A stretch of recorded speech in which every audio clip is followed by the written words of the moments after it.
A young, creative soul will live to chase their dreams, dreams that to others may seem unachievable. But to them, they know that it's just a matter of time before those dreams are realised. For some lucky souls, they reach the heights that they dreamt of. For others, they chase and never stop. And for them, even if they don't make it, that is enough. But for some, the dream, the chase, is cut tragically short. The case of Alice Gross contains descriptions and other content that may be disturbing to some viewers. Viewer discretion is advised. Here at Dark Case Documentaries, we release at least one true crime video every week. Please consider joining us by subscribing to the channel. To help us further our work, please also consider supporting us on Patreon. The link is in the description. Our love and sympathy goes out to all those that knew and loved Alice.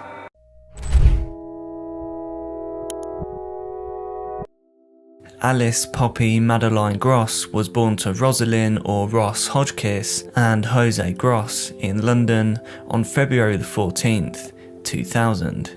A very much loved Valentine's Day baby.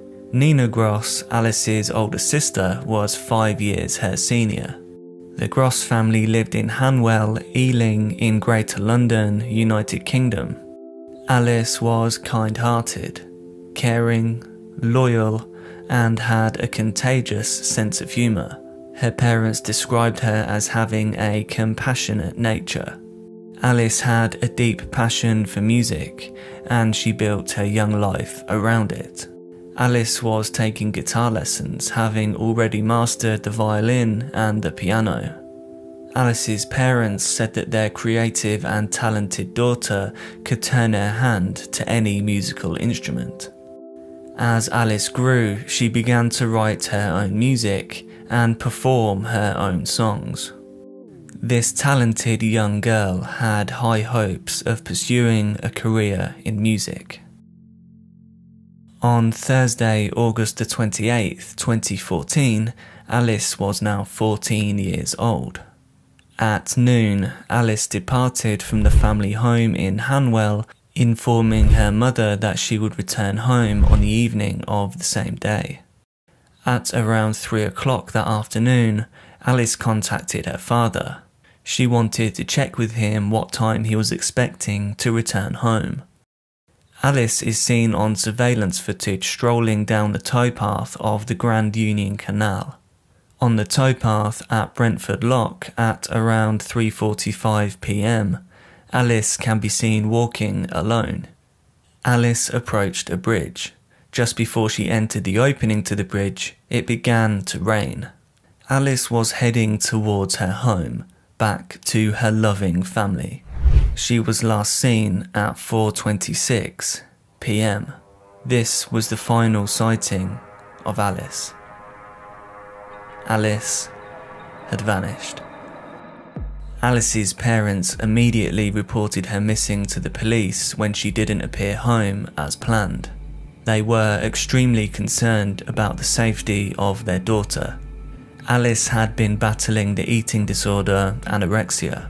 Both the police and Alice's family worried for her health in case she had collapsed from exhaustion, malnutrition or dehydration, and in doing so had maybe fallen into the river whilst walking alongside it. Alice's mother remarked on BBC Radio London, Alice had been diagnosed with anorexia and was going through a tough time in a number of ways, and we are wondering whether her disappearance had anything to do with that. That is the main reason why we have such concern for her well-being, and her health in particular. 3 days after Alice went missing, now September the 1st, her family made a plea for her to get in touch, stating that they desperately miss her. The Metropolitan Police conduct door-to-door inquiries and search public areas such as parks and other open spaces. Alice's mother added, What we've discovered over the course of her disappearance is that she was probably walking on her own more frequently than we realised, and perhaps in different areas than we realised. There wasn't anything out of the ordinary for how she had been over the past few weeks that alerted us to the idea that she may be planning to run away or disappear or anything like that. We were expecting her home. It seems that sometimes she was saying that she was going to meet particular people, and she wasn't. We're speculating, but we think that she may have been walking on those occasions as well. Some eating disorders include excessive exercise as a symptom, which might include walking. This behaviour is frequently concealed or disguised.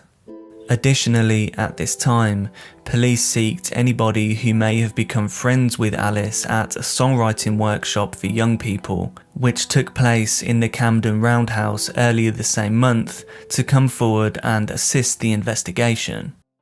On the 4th of September, police discovered some of Alice's belongings in her purple rucksack that she was carrying at the time that she went missing, situated by the River Brent.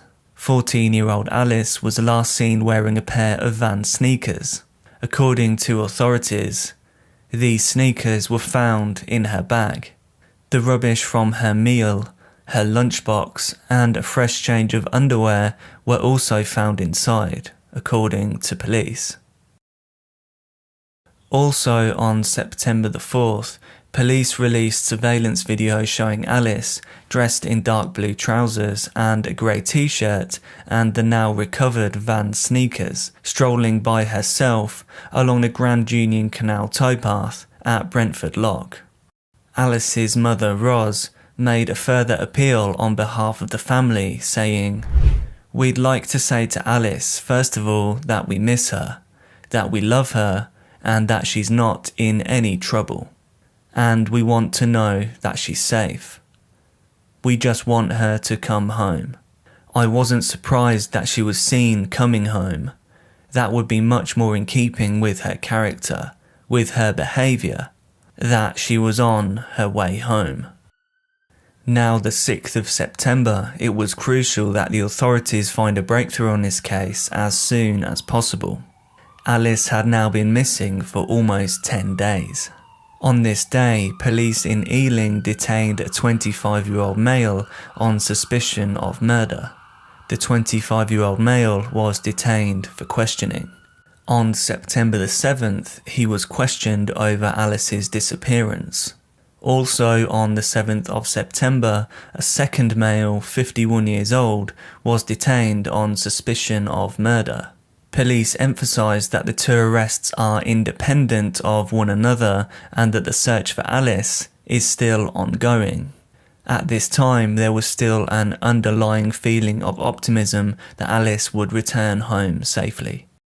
Now September the 8th, the police are given additional time to interrogate their first suspect, the 25-year-old man. On the same day, they also decide to take no further action and release their second 51-year-old suspect. The 25-year-old male was freed on bond until the middle of September. Following this, he was subsequently ruled out from the investigation. Police detectives continued their extensive inquiry throughout the course of the following week. The search for Alice saw the greatest deployment of Metropolitan Police staff since the 7/7 attacks in London in 2005. Over 600 police officers from 8 services took part in the operation. Everyone wanted to bring Alice home. Also on the 16th of September, monthly UK true crime TV show Crime Watch aired a segment about Alice's disappearance. As well as a plea for information, the show featured an image of Alice's backpack that she was wearing at the time she vanished.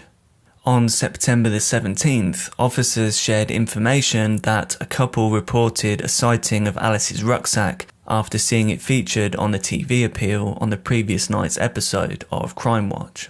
The police stated, A couple have come forward to tell us that they saw Alice's bag on the evening of Thursday the 28th of August at about 8:15 p.m. on the footpath that runs beside the River Brent between Hanwell Bridge and the Grand Union Canal. They didn't move the bag or look inside it. It is worth noting that the bag was officially found by police on September the 2nd, but this sighting of the bag was from the 28th of August, 5 days earlier, the very same day that Alice vanished. This new evidence brings up the question: if Alice was still alive and well, why would she have dumped her belongings on the day that she went missing, leaving her with nothing?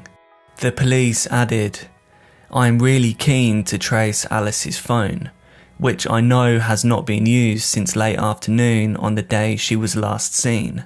It is a white iPhone 4S with distinctive cracked rear case that Alice had decorated with marker pen. If you saw or currently have Alice's phone, please get in touch." Officers said her missing smartphone may hold key information about her disappearance. The device last connected to the network just after 5 p.m. on August the 28th. The police now discovered a new person of interest as a result of their inquiries, public pleas, CCTV analysis and witness statements. Arnis Zolkans, a 41-year-old male, had also vanished. Builder Arnis Zolkans, 41, originally of Latvia, was last seen on the evening of Wednesday, September the 3rd, at his residence in Ealing. He was then reported missing by his partner, Katerina Lyblova. In an effort to learn more about where he could be, authorities routinely searched his residence, which he shared with his girlfriend and child. He hadn't used his bank account since he vanished, according to his partner Katerina, who told the Evening Standard she had no idea where he had gone. She said, "He loves his family and we just want him back. He is a very loving man. There does not seem to be much progress on finding him yet, but the police are trying."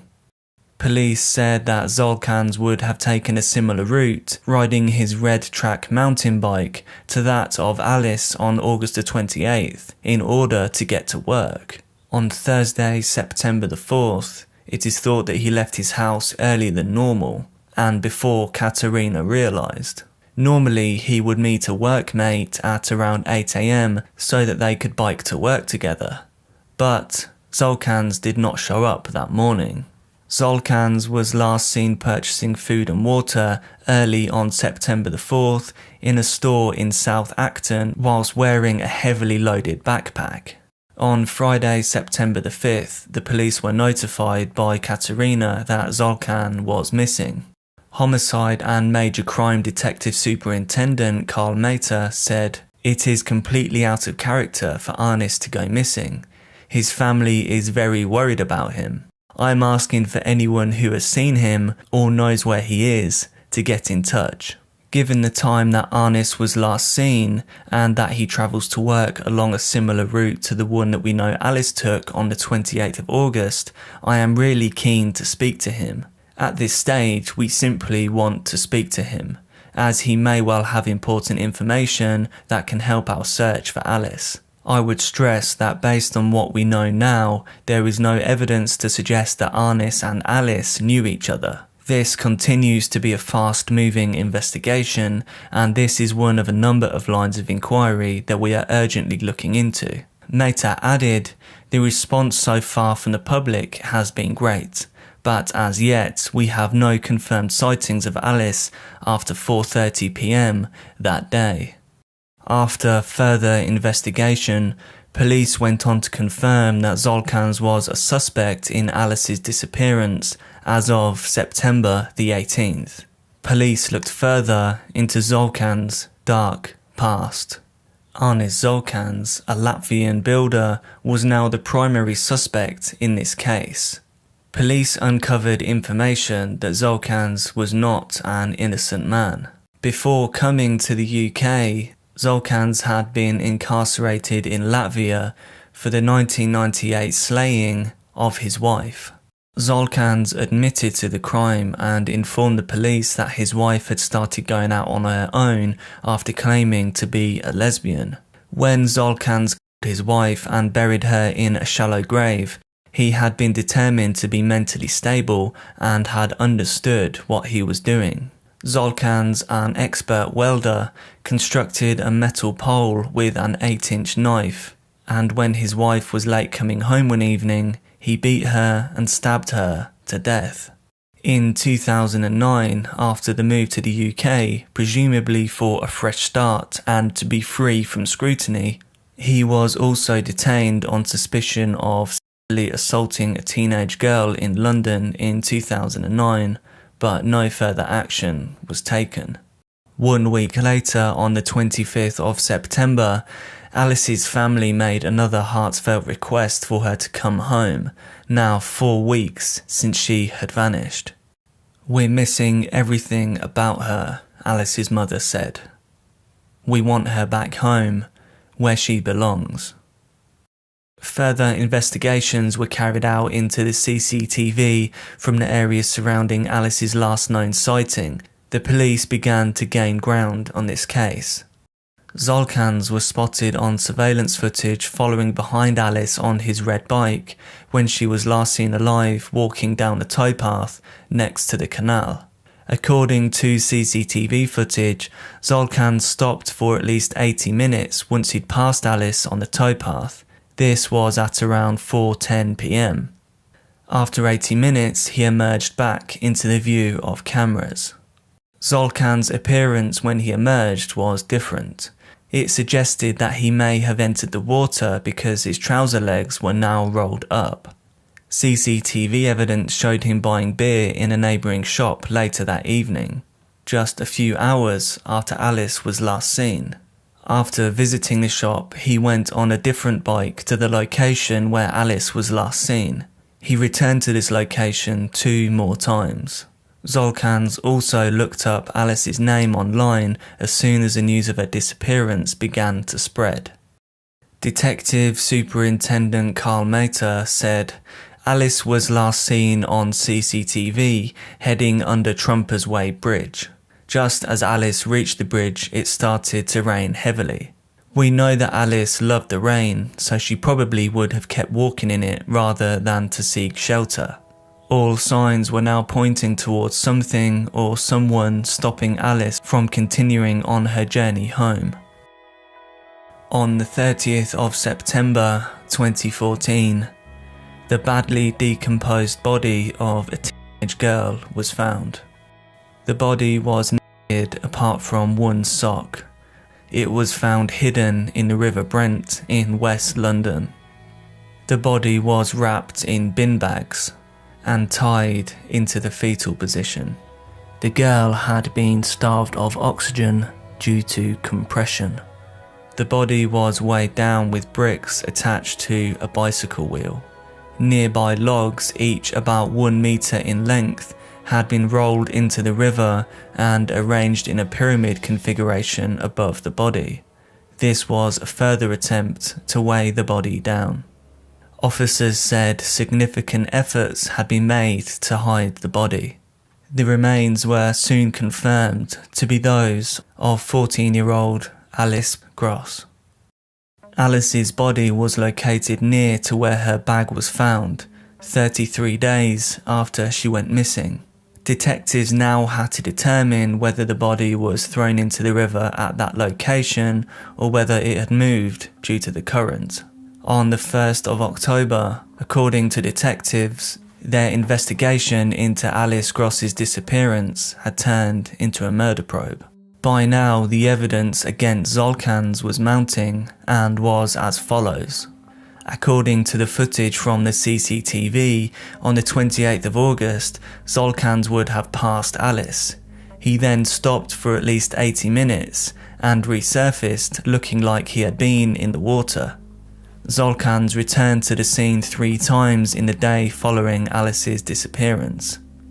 A well-preserved cigarette butt that was discovered a few metres from Alice's body had DNA that was linked to Zolkans. It was also evident that Zolkans came into contact with Alice's body according to DNA evidence. A roll of bin bags confiscated from Zolkans' place of work matched one of the bags used to hide Alice's remains. Both the roll and the bag in the water were spattered with paint. In Zolkans' garden, pieces of a white iPhone 4S thought to belong to Alice were discovered. Despite the serial numbers being erased, Nina, Alice's sister, is certain that the iPhone belonged to her. Police attempted to shed some light on what they thought happened. They said, "I think he hid her body in the undergrowth. I believe he returned that evening and that's when she was hidden in the water. I have no proof of that, but that seems a likely conclusion. I believe we can deduce that Zolkans' heavily laden backpack was filled with the bricks used to weigh Alice down." Another body was found on October the 4th. Arnis Zolkans was discovered dead in a densely overgrown area of Boston Manor Park, a 20-minute walk from where Alice was found. His body was badly decomposed. He had hung himself in the days following Alice's death. The Crown Prosecution Service has announced that there would have been sufficient evidence to provide a realistic prospect of conviction had he not taken his own life. The case of Alice Gross is widely accepted as solved, including by Alice's family. Please subscribe for more dark cases and consider supporting us on Patreon, link below. Let me know your thoughts on Alice's case in the comments and please do like the video. Thank you.